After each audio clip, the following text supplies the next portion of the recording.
TK, Magminox, got a long time that represent Daggering.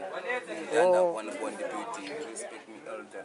You don't know at a long time, Diva dollar. To pay us freestyle fine. Freestyle? Yes, can I go to Magribhi? PTK, in zone. What on him? Wakandiro Wakomana Daggering. Dichifamba Shangomana conquering. And in a conflict for us, I'm suffering. I was wondering. Shakatangari. Mix. One more time. Selassie I. Pick up Mad Minox to the fullest. Silverstone. Me elder. Daggering.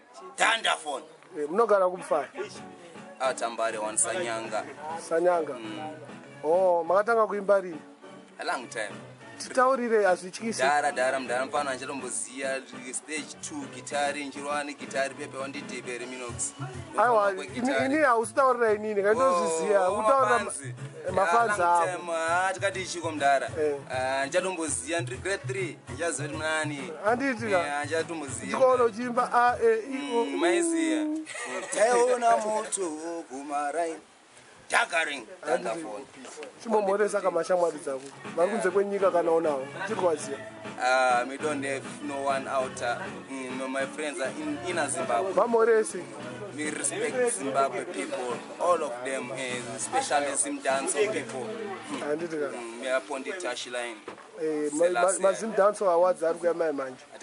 But name disciples. Nenda kwanja. Thunderphone. Daggering. My double fire. Thanks in that. Thanks very much. Selassie. Thank you very much. Uyo is too good. Uyo is too bad. What's